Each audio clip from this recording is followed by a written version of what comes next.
बीडच्या मसाजोग गावातील संतोष देशमुख हत्या प्रकरणामुळे बीड जिल्हा पुन्हा एकदा महाराष्ट्रात चर्चेचा विषय बनलाय।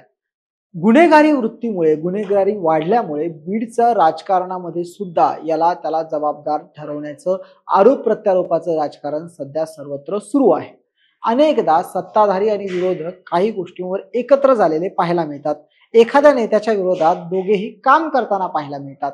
बीडमध्ये सध्या असंच काहीसं चाललेलं आपल्याला पाहायला मिळतं, कारण सत्ताधारी पक्षातले काही आमदार आणि विरोधकातील काही आमदार देखील एकत्र होऊन सध्या तिथल्या एका व्यक्तीला टार्गेट करण्याचा प्रयत्न वारंवार करतायत। विधानसभेमध्ये सुद्धा मस्साजोग संतोष देशमुख हत्या प्रकरण सर्वत्र गाजलंय।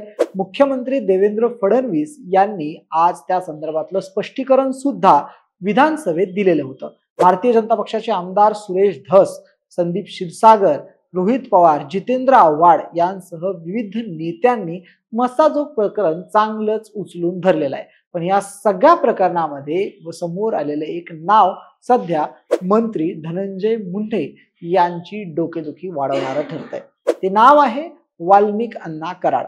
वाल्मिक अण्णा कराड यांच्यामुळे, यांच्या नावामुळे हे प्रकरण जे आहे ते धनंजय मुंडे यांच्या अंगलट येण्याची शक्यता अनेकांकडून वर्तवण्यात येते।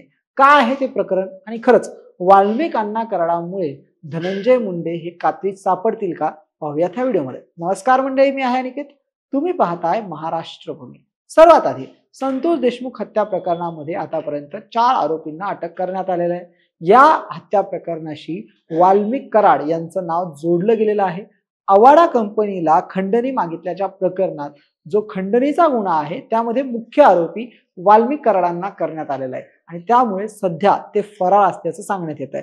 या हत्या प्रकरणात त्यांचा थेट सहभाग नसला तरी हेच वाल्मिक अण्णा कराड हेच संतोष देशमुख यांच्या हत्येला कारण असल्याचं सांगितलं येत आहे आणि आका हे वाल्मिक कराड होते असं देखील अनेक माध्यमांमध्ये चर्चेमध्ये ऐकू येत आहे।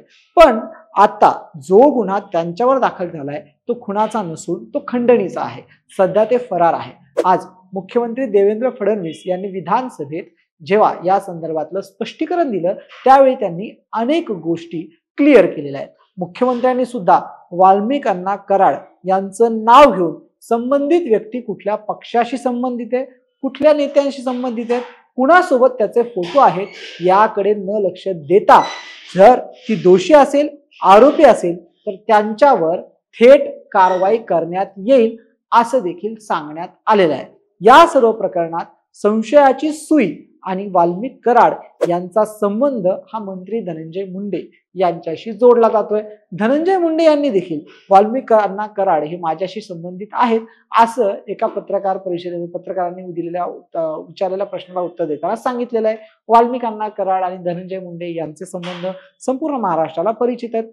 त्यांच्या प्रत्येक कार्यक्रमामध्ये आपल्याला धनंजय मुंडेंसोबत वाल्मिक अण्णा कराड पाहायला मिळतात। वाल्मिक अण्णा कराडांबद्दल पंकजा मुंडेंचं एक जुनं वक्तव्य आहे, ते देखील म्हणजे ज्यांच्याशिवाय धनंजय मुंडेंचं पान हलत नाही असे वाल्मिक अण्णा कराड असं वक्तव्य त्यांनी केलेलं होतं। म्हणून जाणून बुजून विरोधक हे धनंजय मुंडे आणि वाल्मिक अण्णा कराड यांचा संबंध लावून ह्या सर्व प्रकरणामध्ये धनंजय मुंडे यांना अडकवण्याचा प्रयत्न करताना आपल्याला पाहायला मिळतात। पण वाल्मिक अण्णा कराड यांचं हे प्रकरण धनंजय मुंडेंच्या अंगलट कसं येऊ शकतं, तर सध्या आज जो स्टँड मुख्यमंत्र्यांनी सभागृहात घेतलाय त्यामध्ये त्यांनी अनेक मोठ्या मोठ्या घोषणा यामध्ये केलेल्या आहेत। पहिलं प्रकरण SIT दाखल केलेली आहे, वाल्मिक अण्णा कराडांवर आम्ही कारवाई करू असं सांगण्यात आलेलं आहे।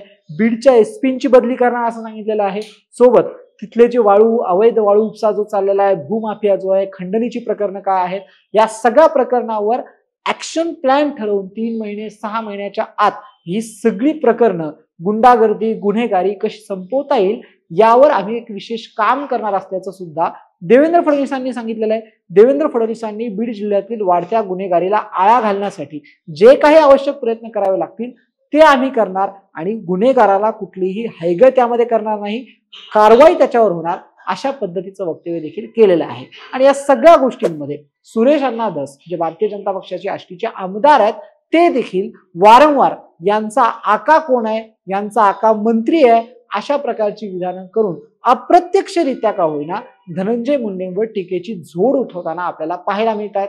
या सगळ्या प्रकरणामध्ये जर वाल्मिक अण्णा कराड यांना अटक झाली तर मात्र धनंजय मुंडे यांची डोकेदुखी वाढण्याची शक्यता जी आहे ती वर्तवण्यात येत आहे.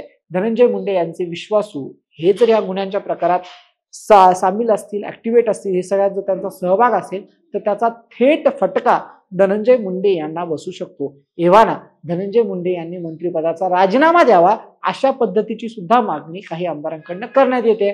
अशा सर्व परिस्थितीत जेव्हा खातेवाटप झालेलं नाहीये त्या प्रकरणामध्ये आता जर हे प्रकरण अधून गाजलं, वाल्मिक अण्णा कराडांना अटक झाली नाही तर त्याचा फटका देखील धनंजय मुंडेंना खातेवाटपात बसल्याला पाहायला मिळू शकतो. जे धनंजय मुंडे आधी बीडचे पालकमंत्री होते मागच्या सरकारमध्ये, आता मात्र पुन्हा एकदा त्यांना पालकमंत्री बनवतील का याबाबत साशंकता आहे. पंकजा मुंडे या देखील परळीमधून त्याच बीड जिल्ह्यातून येतात आणि त्यांना कदाचित पालकमंत्री जे आहे ते त्यांना केलं जाऊ शकतं. सुरेश अण्णा धस जे आष्टीचे आमदार आहेत त्यांनी तर बीड जिल्ह्याचं पालकत्व हे देवेंद्र फडणवीसांनी स्वीकारावं आणि ज्या पद्धतीने त्यांनी गडचिरोलीमध्ये फडणवीसांनी काम केलं तसं काम बीडमध्ये करायची गरज आहे अशा पद्धतीची मागणी केली आहे. एकंदरीत काय तर आता लगेच बीडचे पालकमंत्री धनंजय मुंडे होतील याची सुद्धा शक्यता अत्यंत कमी आहे. म्हणजेच वाल्मिक अण्णा कराड आणि मस्साजोगचं प्रकरण धनंजय मुंडे यांच्या अंगलट येण्याची शक्यता अनेक तज्ज्ञांनी, पत्रकारांनी आणि काम करणाऱ्या कार्यकर्त्यांनी देखील वर्तवलेली आहे.